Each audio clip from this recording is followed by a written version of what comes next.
Санамнахаа дараагийнхаа бичлэгээр уулзаж байна. Энэ удаагийнхаа бичлэгээр The East Palace цувралын part 2-ыг ярьж өгөхөд бэлэн болсон байна. Хүссэн ертөнцийн сонгоод илүү таатай, илүү урт хугацаатай зээлийг газар дээр нь шийдүүлж аваарай. Боломжоо тэл. Invescore. За хятадны төрсөн өдрийн үйл ажиллагаа болж буй зураглалаар 4-р анги маань эхэлдэг. Угны нүвээр угсаа залгамжлах ханхуу имээдээ мэдчилгээ дэвшүүлэх ёстой байсан ч харамсалтай нь манай гүчэн хараахан цөөрмийн сүнсийг ариусгаж амжаагүй учраас ханхуугийн оронд их хатны дүүгийнх нь өөхөд мэдчилгээ дэвшүүлэхээр алдаг. Энэ нь ерөнхийдөө цаагаараа л их хатны дүүгийн өөхөд угсаа залгамжлах ханхуу болж байна л гэсэн санаа юм байна лээ. Хааны хувьд мэдээж энэнд нь дургүй байсан ч нэгэн түүн идэгрээгүй учраас аргагүй ирэх нь л зөвшөөрөв. За тэгээд л үйл ажиллагаа эд явагдаж байтал гинтэл шуурга дэгдэж ямар нэгэн муу зүйл ордож байгаа нь мэдэгдэх бөгөөд энэ мэдээж манай гүчэн нөгөө ертөнцөд биеийг зөндүүлчихсэн хааныг алхаар ирж байгаа хэргэлтэй. Гэхдээ яг энэ үед Цанган маань түүний араас ирж ятгасаар хагаад эцэст нь түүнийг ухаан оруулж зогсоож чадна. Ингэснээр хэвэн болсон гүчэн маань Цанганыг уснаас гаргаж ирэн ямар тач манай хоёр энэ удаа аюулгүй өнгөрч чаддаг. За тэгээд хэд хоног бие тэнхрүүлж авсны дараагаар шууд л нөгөө цөөрмийн сүнсийг ариусгах ажилд орох бөгөөд манай хоёр хамт орж байгаад нэг их сүртэй чин бололгүйд орхноо л ариусгachав. Уг нь бүр 30 жилийн турш ордон тэнүүчилж хүмүүсийг алж авсан сүнс мөртлөө яагаад ийм амархан ялагдсанд гүчэн маань нэлээд гайхна. Гэхдээ үүний ачаар ханхуугийн бие дээрдэх бөгөөд гүчэн маань баг зэрэг оройтсон ч гэсэн ямар тач цөөрмийн сүнсийг ариусгаж чадсан учраас хаан амлалтандаа үрж түүнийг суллахаар болов. За тэгээд гүчөний даалгавар биелсэн болохоор одоо Цанган ээжийнхээ өшөөг авах л үлдлээ. Хэдийгээр их хатныг сэжиглэж байгаа ч гэсэн яг бадтай нотлох байранд олдоогүй учраас шууд түүнтэй нүр тулж уулзан асуухаар шийддэг. Ингэснээр Цанган их хатан дээр явж ороод ээжийг нь хордуулж алсан хордоо жигрийг их хатанд үзүүлэн энэ бэлгийг 10 жилийн өмнө та бидэн рүү явуулсан бидтэй гэж толгон асуув. Их хатан ч мэдээж би энэ талаар мэдэхгүй чи намайг гүтгэж байна гэж хэлнэ. Тэгэхэр нь Цанган маань нэмээд цөөрмийн сүнсч гэсэн таныг үтгэлгээс олж л тийм адил төрсөн бидтэй гэж асуух бөгөөд уг нэхэндээ үгүйг зөрүүдэлж байсан ч их хатан гинтэл тийм ээ би энэ бүхнийг хийсэн гэж хэлдэг. Гэхдээ ингэж хэлэхдээ өөрийнхөө хүслээр биш ордны муу энергийг хуримтлуулсан могоон хүчинд автаад хэлчихдэг л дээ. Тэгэр нь бол Цанган маань ингэж ярилцах үедээ их хатныг угаасаа л хэрэгээ үлээн гэдгийг нь мэдчихсэн болохоор анхнаасаа л хааны ээжийг гадаанаа зогсоож байсан юм байна лээ. За ингэж баггүй олон хүмүүсийн нүдэн дээр санамсаргүй хэрэгээ үлээсэн болохоор их хатны эрх мэдэл нилээдгүй хумигдахаар болдог.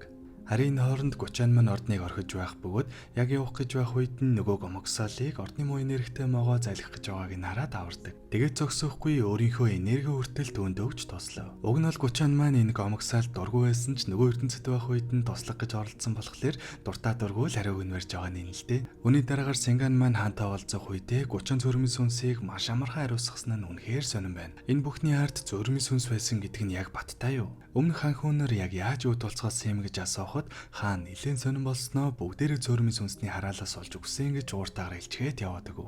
Тэгсэн яг үнэндээ сүүлийн ханхууг ангуучилж байсан сүнс цөөрмийн сүнс биш түүний өмнө үд болсон ханхуу гэж таардаг.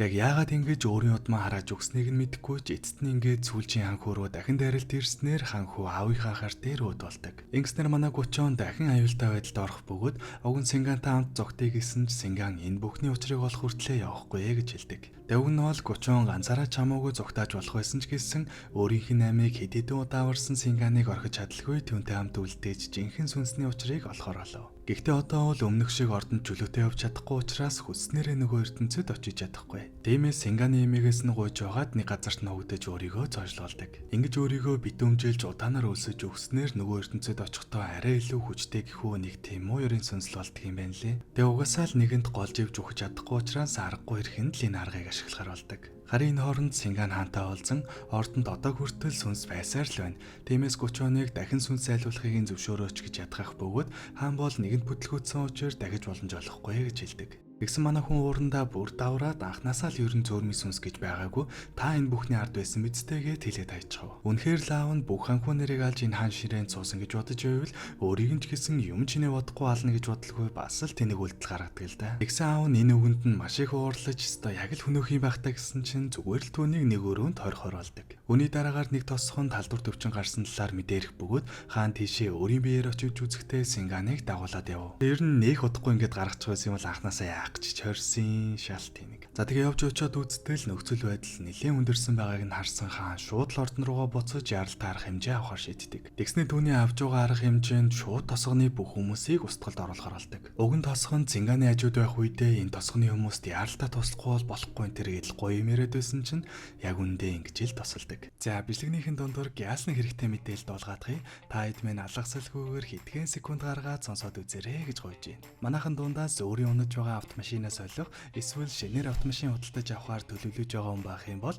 Turbo аппликейшнийг заавал татаад сонирхоод үзээрэй. Turbo нь баталгаатай, найдвартай автомашин зарж борлуулдаг ченж авцаалаануудтай хамтран ажилладаг бөгөөд бүх төрлийн автомашинуудтай юм байна лээ.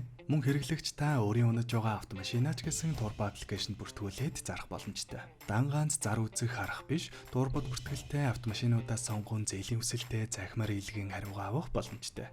Нэгүгээр хэлэх юм бол зээл олголттой автомашины төрөлдсөн захим захал гэсэн үг. Мөн хэрэглэгч нартай зориулаад татвар, торгуул, автомашинтай холбоотой даатгал, доктор авц сүлжээгээс цаг захиалах гэдэл маш олон төрлийн үйлчилгээг зөвхөн Turbo аппликейшнтай байхад л авах боломжтой юм байна лээ. За тэгээд нэг ийм гоё аппликейшн байт юм байна. Та хэд мэн сонирхоод үзээрэй.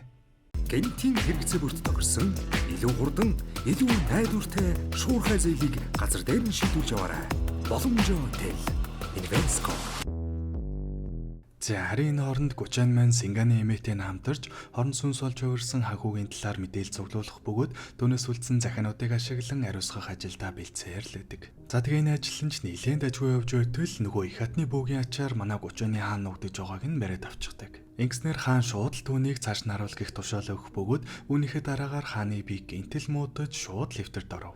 Тэ мэдээж энэ бол нөгөө муу ерөн сүнс олж хувирсан ханхугийн хүчний нөлөөлтөө. Гэхдээ ингэсний ачаар Цэнган маань төрхөө хугацаанд ч гэсэн хааныг орлох боломжтой болох бөгөөд нэгэнт хаан ухаангүй болсон учраас Гучаны цаазлах ажлыг нь болиулдаг. Бас дээрэс нь одоо бол төрхөө хугацаанд ч гэсэн чөлөөтэй болсон болохоор нөгөө жив жүх арга ашиглаж ханхугийн сүнсийг хариуцах гараалав. За тэгээ Цэнган хамтарч байгаа танхүүдэд тулдаж бараг л ялдгийн даван дээр хаанаас ч юм гинтэл нэг чөтгөр гараад ирхэн тэр. Юун чөтгөр хаанаас гараад ирв гэсэн чинь нөгөө их хатны бүү сахиусаа манай Гучан руу явуулсан байв.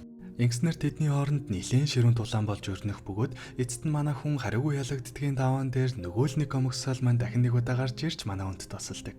Тэгсэн яг энэ үеэр Цэнганы хажууд ханхугийн сүнс гарч ирэн би аавын нууцыг мэдсэн болохоор л түүний гарт алуулсан. Харин одоо чи ч гэсэн нэг мэдсэн болохоор аав чамааг ч бас алнаа гэж хэлдэг. Ингэснээр ер нь бол анхнаасаа л цөөрмийн сүнс гэж байгаагүй энэ бүхний ард хаан байсан гэдэг нь тодорхойлдог. Үүний дараагаар Гучан маань бөөгийн сахиусан талуулчихалгүй амьд эргэж ирж чадсан ч тэнд байх үедээ нүдэндээ нэлээд хүнд бэртэл авсан болохоор жинхэнэ ертөнцөд ч гэсэн түүний хараа бараг л юм харахаа болсон байв. Энэ үеэр Гучаны ачаар ханхун хөвд суларсан учраас хаан эргээд хэвэн болсон байх бөгөөд эргэж ирсэн Гучантай уулзаж 10 хоногийн дотор ханхугийн сүнсийг хариуцгаа гэсэн тушаал өгдөг. Өмнө нь Гучанд итгэхгүй байсан ч сая нэрэл ханхугийн хүчинд автаж үхвэ зэгсэн болохоор үнэхээр л сүнс байгаа юм байна гэдэгт нь итгээд Гучанд ийм тушаал өгж байгаа юм байна лээ.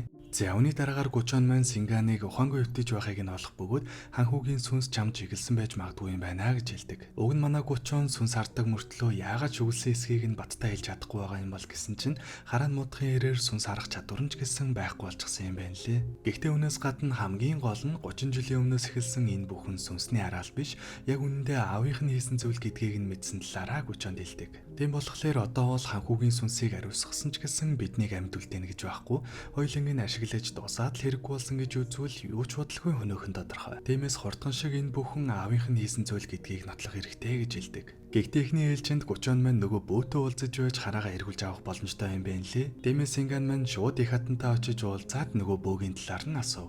Мэдээж их хатан энэ удаач гэсэн түүний талаар мэдэхгүй л гэж гүрийнэ. Гэхдээ энэ үеэр их хатны дүү нэрчгсэн байх бөгөөд ямар шалтгаанаар ирсэн юм бол гэсэн чинь хаан түүний хүүг нь угсаа залгамжлаг хаан хүүгээрээ төмөлчихсөн юм байна лээ. Тэгээ хүүгээ авч ирэх гээд ирчихсэн байгаа нь энэ байдаг.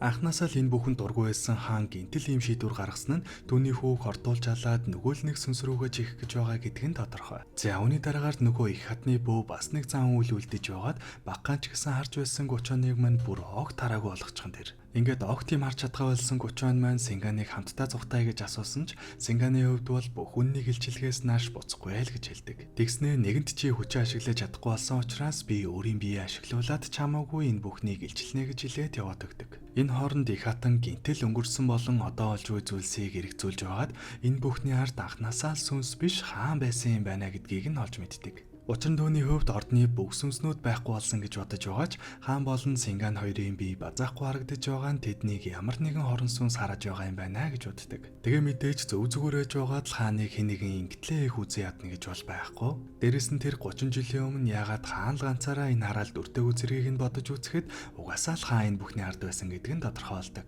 Тиймээс дүүгийнх нь хүүхдийг ч гэсэн хорлохоор авч ирсэн юм байна гэдгийг нь мэдээд яаралтай шалгахаар үзтэл нөгөө хүүхд нь аль хэдийн нэг чихэр идээд торччихсан байдаг. Тэгээд яахт яг манай Синганы ээжийг хордуулж алсан чихэртэй адилхан чихэрний хайрцаг хүүгийн өрөөнөөс олдсон бөгөөд энэ мэдээж Синганы ээжийг их хатан биш яг үнэндээ хаан хордуулж алсан гэсэн үг. Ингэснээр эцэст нь бүх зүйл тодорхой болсон болохоор их хатан шууд л Сингантай уулзаж ярилцгаар шийдээ түүнийг дуудуултал манай хүн гинтэл хан хүүгийн овсонд орж ухаанаа алдаад яваад өгдөг. Удалгүй ухаан ортол эмээгийнхээ өргөнд ирчихсэн байх бөгөөд нэгэн тэнд ирчихсэн болохоор эмээдээ аавынхаа талаар бүх үннийг нь хэлж орхив. Уг наймхандаа эмээгээсээ тусламжгүйж аавыгаа зогсоох гэж энэ бүхнийг хэлсэн нь харамсалтай нь маш том алдаа болдог. Учир нь 30 жилийн өмнөх энэ бүхнийг эхлүүлсэн хүн яг үнэндээ энэ эмээ нээсэн юм байна лээ. Өөрөө угаасаа дорд гаралтай нэгэн учраас хизээч хүүн хаан болж чадахгүй гэдгийг нь мэдэж байж л дээ.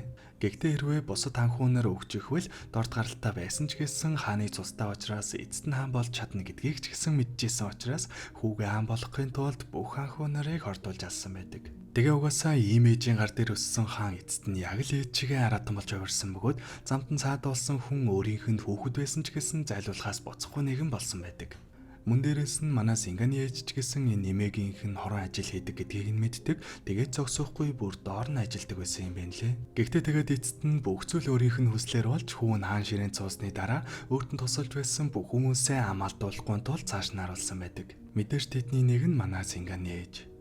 Тэгээ эцэст нь манай Синга энэ бүхнийг нь мэдчихсэн учраас түүнд ч гэсэн нөгөө орноосоо нууцаар өгчдөг. Манай хүнч тэрийг нь мэдлгүй уужсан учраас судалгүй ухаан алдаад унаад өгөв. Тэгснээ нэг худалгүй зүв зүгээр болчихсон босч ирээд эмээгийнхээ алгыг нээтэл гадаа нь баахан сүнснүүд дотоо зогсож байх нь тэр.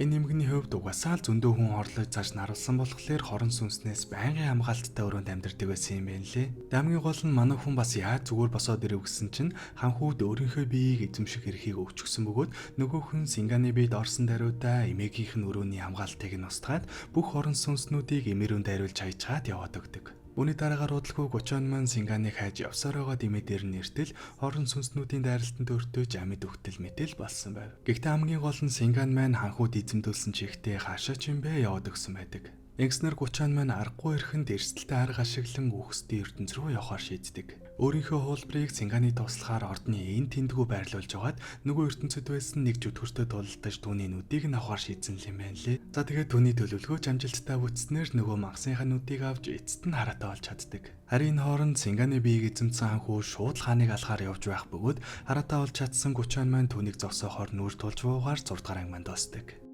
За нэг иймэрхүү байлаа. Тэгээ сүүлийн 2 ангийг нэх удаахгүй оруулах байх гэж бодож байна. Тэгээ эцэст нь бичлэгийн таалагдсан бол лайка дараарай. Дараагийн ажлаар уулзлаа. Түр баяртай.